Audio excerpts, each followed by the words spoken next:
نہیں، کبھی بھی نہیں مارا تھا. بیٹا یہ آپ کو بھی کسی نے کہا تو نہیں ہے کہ آپ نے انٹرویو میں یہ کہنا ہے کہ آپ کو مارنی پڑتی تھی یا آپ نے ایسے کہنا ہے؟ کسی نے کہا تو نہیں آپ کو؟ کسی نے بھی نہیں کہا.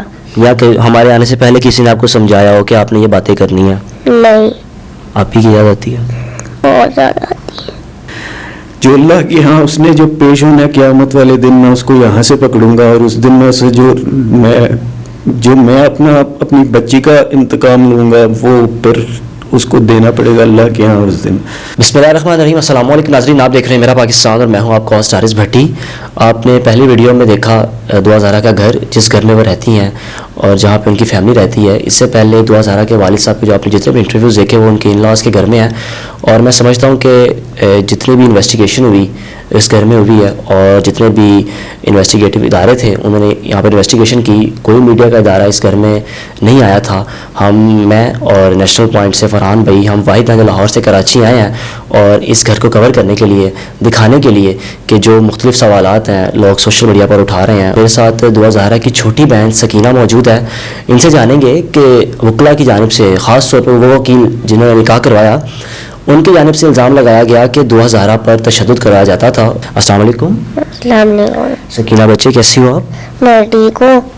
کون سی کلاس میں ہو آپ؟ میں 4 میں. آپ 4 میں ہو. بچے دعا جو آپ کی بہنا تھی، کبھی گھر میں ہوا تھا مسئلہ وغیرہ؟ کبھی والد صاحب نے مارا تھا اس کو؟ نہیں، کبھی بھی نہیں مارا تھا. آپ کو تو نہیں کبھی مارا؟ نہیں. کیا باتیں کیا ہوتی تھی آپ ہی کے ساتھ؟ کچھ جب 20 دن گھر سے گئی ہیں کوئی بات ہوئی تھی اس سے پہلے، یا کچھ شیئر کیا تھا آپ سے کوئی مذاق میں، یا کچھ بھی بتایا ہو آپ کو میں جا رہی ہوں یا نہیں؟ یہ کچھ ایسا ہوا؟ نہیں، اس نے کچھ بھی نہیں بتایا. آپ ہی کی یاد آتی ہے؟ بہت زیادہ آتی ہے. کیا چیز یاد کرتی ہو آپ ہی کو؟ اکیلی گھر میں رہتی ہو، وہ تو بڑی بہن تھی، اس کے ساتھ ٹائم گزارنا، کھیلنا، کیا کیا چیزیں ہیں جو یاد کر کے سارا دن گزر جاتا ہے اور یہی ہوتا ہے کہ بس آپ ہی گھر آ جائے؟ وہ بہت زیادہ کھیلتی تھی میرے ساتھ، میں اسی چیز کو یاد کرتے ہیں.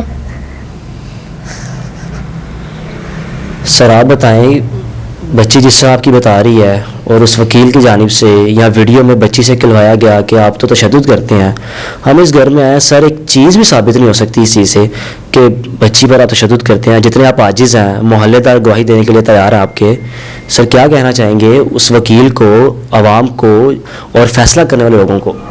میں بس یہ کہوں گا اس وکیل کو یا اس مائنڈ سیٹ کو کہ اللہ کے گھر میں سب میں اس نے میں نے بھی ایک دن آنا ہے، میں نے بھی مر جانا ہے، اور اس نے بھی اوپر پہنچ جانا ہے اگلے جہان میں. یہاں پہ وہ پیسے لے کے جو جھوٹ بول رہا ہے اس کو، وہ کتنے دن اس کے پیسے چل جائیں گے؟ اس نے کتنے لے لیے ہوں گے؟ جو بھی اس کے چند دن بعد اس کا وہ جیب اس کی خالی ہو جائے گی.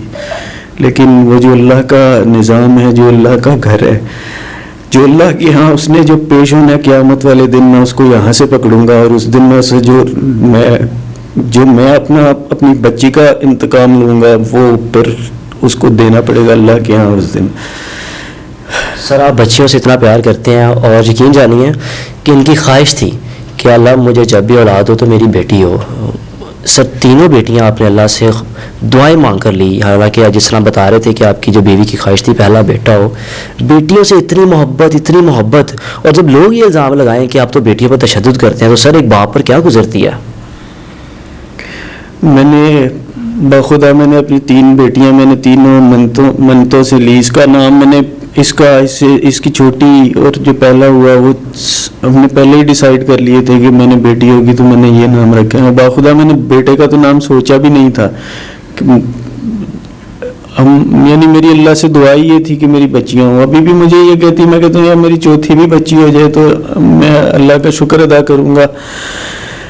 میں اس مائنڈ سیٹ کے اوپر لعنت بھیجتا ہوں جو بیٹیوں کے متعلق ظلم و ستم اور ایسی چیزیں جو کرتے ہیں. میں نے آج تک اپنے بچوں کو ڈانٹا نہیں ہے. میری جو حیثیت ہے، اوقات ہے، اللہ نے جو بھی میری جتنی بھی حیثیت ہے، میں اپنی حیثیت سے بڑھ کر ان کے لیے کرتا ہوں. اور میں احسان نہیں کر رہا، یہ میری ذمہ داری ہے، اللہ نے میرے اوپر واجب قرار دیا ہے. والد صاحب کی اب گفتگو سن رہے ہیں. بیٹا یہ آپ کو بھی کسی نے کہا تو نہیں ہے کہ آپ نے انٹرویو میں یہ کہنا ہے کہ آپ کو مارنی پڑتی تھی یا آپ نے ایسے کہنا ہے؟ کسی نے کہا تو نہیں آپ کو؟ کسی نے بھی نہیں کہا. یا کہ ہمارے آنے سے پہلے کسی نے آپ کو سمجھایا ہو کہ آپ نے یہ باتیں کرنی ہیں؟ نہیں. اس بچی کو تو کسی نے نہیں سمجھایا، لیکن یقیناً دعا زہرا کے منہ میں الفاظ ڈالے گئے کہ بیٹا آپ نے ایسے باتیں کرنی ہیں، ایسے اپنے والد صاحب پر الزامات لگانے ہیں، اور ایسے بتانا ہے کہ آپ پر تشدد ہوتا ہے، اور ایسے بتانا ہے کہ آپ گھر سے کیوں گئی.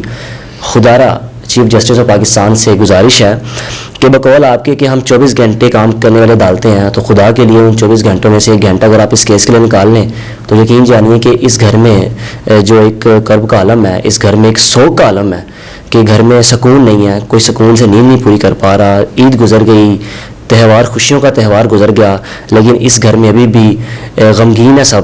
خدا را چیف جسٹس آف پاکستان آپ سے گزارش ہے کہ اس گروہ کو بے نقاب کریں.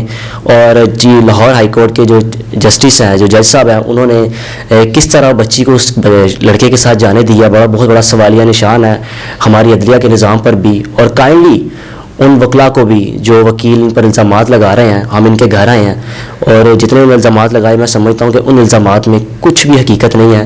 اور یقین جانیے کہ آپ اگر خود بھی آئیں انکوائری کرنے تو آپ کو ایسا کچھ بھی نہیں ملے گا جو وکیل صاحب فرما رہے ہیں یا جو بچی سے کہلایا جا رہا ہے. اپنے میزبان کو اجازت دیجیے. دیکھتے رہیے میرا پاکستان. اللہ حافظ.